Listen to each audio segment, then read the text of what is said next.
what a 2017 for networks. So first, TNT signed Chris Bosh. Didn't have to give up anything. Didn't have to give up Ernie Johnson to the Heat. Didn't have to give up Shaq to the Heat. And Shaq was on the Heat. And now CBS signs Tony Romo. Yep. Jim Nantz doesn't even have to leave. The CBS Sports didn't have to give up anything. If they did, Jim Nantz might have been an unfair trade. I like Jim Nantz. Tony Romo's reaction to going to CBS Sports, a couple of ones on Twitter today. Tony Romo to his agent. What are my options after I get released? The Browns are on line one, Tony. Broadcasting it is. And then next we had the NFL world in 2017. Former Fox analyst John Lynch is now the 49ers GM. Former Cowboys quarterback Tony Romo will be in a broadcast booth. You know what I didn't realize? I don't know how this is possible. Tony Romo is 37 years old. Yes. And we've gotten so caught up with Tom Brady's going to play till he's 50. Brett Favre is still like slinging balls in Vikings practice for fun at like 45 years old. Drew Brees is almost 40. Eli Manning looks like he's 40. Peyton Manning played after neck surgery when he was pretty much 40-1. It is not normal to be 37 and not get super injured. So I actually I don't know, I thought Tony Romo was like 33, 34. Yeah. When did he get that old? I don't know, actually. I was surprised when I heard he was 37 as well, because his long list of injuries, you would expect it to be, I actually expected him to be even a little bit older. I don't know why, because it seems like he's been around for so long and he's faced all these injuries. You're like, he's just getting on a little bit. But I don't know, like it's always expecting Tony Romo to kind of bounce back and lead the Cowboys back to what, just give them another chance. That's kind of what expected. But then you get Dak Prescott coming in, who looks great, and the team next year are going to be a force to be reckoned with. And when you're thinking about Tony Romo, like, what was left to kind of draw him into another team? Was he going to be drawn in and then to a franchise that potentially, he wasn't going to go to a big name franchise. I don't think they were going to compete for the Super Bowl. Broncos, possibly. He could have went to the Broncos. That was possibly a possibility. But I think the Jets. You give him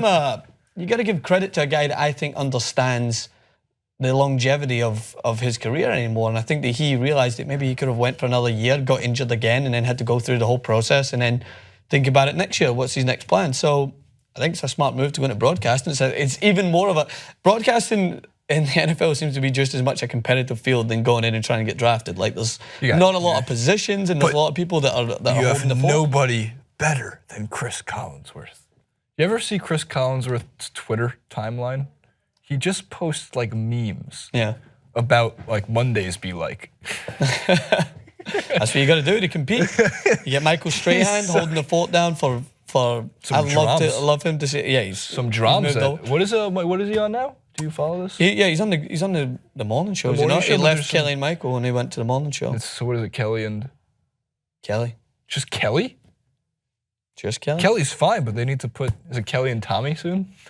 I think she might go to The View, by the way. That's my weird, outlandish take. And then I love Shams. That would drop the average age of the View panel to 62 years old. How is Tony Romo's personality? I mean, I've seen him in the This Is SportsCenter commercials. He seems like he's got a little bit of, he can at least act in those. I'm not sure if those are too difficult to act in altogether. There's guys that that are destined for that. He seems charming. Like Aaron Rodgers, I think is going to end up just waltzing into a position if he wants it. He might even go into the other field. Like I just feel he's got it. I think Aaron Rodgers could play like the cocky sports analyst. Yeah. Because for network TV, because he is a cocky guy. Romo seems very self-aware. It took him a little, not injury-wise was he self-aware. He kept playing and playing, even though he had him. Maybe he should have retired 2 years ago. But I mean that by like when he acknowledged that Dak Prescott was a starting quarterback. I think that's maybe what CBS or some network saw is this guy seems pretty mature. Yeah. 37 years old, you should be mature at that point. You're not a kid, and you're very much an adult, and you have many things, usually like a family or taxes or a home. Family or taxes. Your life is together, mine is not. I'm only 12 years away, so maybe I can compete with Romo then. But here's the thing, though. They're replacing Phil Simms with Tony Romo, a.k.a. this guy. Oh. You see him pull a tea bag out? Oh. There was a very, very old segment on TYT Sports think like 2013. I think Mankiewicz created this called Things I'd Say Too. Oh. Actually, this is the second time I'm referencing it because this is how Mike Lasher used to, things I would say to Gary Bettman. There's one that says things I'd say to Phil Simms. I think it's Jenk. And I think Jenk is something, I'm going to do my best approximation of what it was. Stop! In over a decade of watching Phil Simms call football games, I saw one play where he said something slightly insightful. Hey, the defensive backs were not in the right coverage there. I was like, and it shocked me to my core. Normally, he does his little, goofy Simms key to victory or whatever he calls it. And he says, all right, well, the quick key is that they got to play good offense and really good on defense too. Oh, really, Phil? Thanks a lot. I didn't know that. Phil, stop talking. Phil Simms is not very good at his job. He is, I'm sure, a nice guy. I have to also state, just like those at Deadspin, that broadcasting is a very difficult job. Play-by-play is not easy. There's only very few of them that are good at it. Play-by-play. Having said that, Phil Simms is objectively bad at his job. Dan, agreed or disagreed? Agreed. Who's the best? Chris Collinsworth. Bob Costas. Bob Costas. He will host through anything. Dan Patrick. Dan Patrick's pretty good. But he doesn't do play-by-play. I mean, like that's why, look, it is extremely difficult to call a game and make it interesting. Joe Buck takes the easy route. Yeah. Joe Buck says, 1st and 10. Peterson up the middle for 3 yards. 2nd and 7. Well, thanks, Joe. And then you have Troy Aikman, who somehow isn't drooling out of the left side of his mouth after suffering 3,000 concussions. Yeah, I feel what you mean. It's a real tough grind. It's almost like being in the shipyards or being in the coal mines. I'm not comparing it to labor gigs. Come on. That's not fair. That's like comparing, as you would say, apples to bowling balls. I know exactly what you meant. I just thought I'd throw it out there.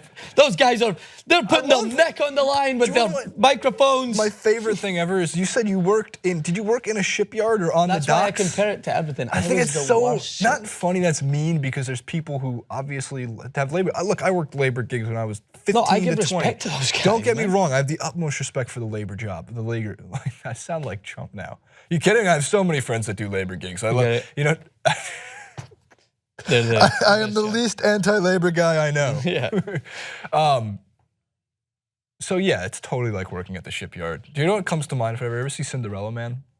Russell Crowe, the boxing movie? Oh, the boxing movie, yeah. And he's got the bad hand because he broke it boxing and his career's going downhill and he has to polish it. He's like, I polish up with shoe polish, man. That hits right in the feels. Right in the feels. Right in the feels. Like Rocky when he's down in the docks. You belong in the docks. Rock. Why does all boxers got to be in the docks? I don't know. It's like they're hard working class and then they find their way to. I want to make the story about the super rich boxer born into a wealthy family. Just pretty boy just gets his ass kicked all the time. I'm sure there is a couple out there. Oh wait, that might be Oscar De La Hoya.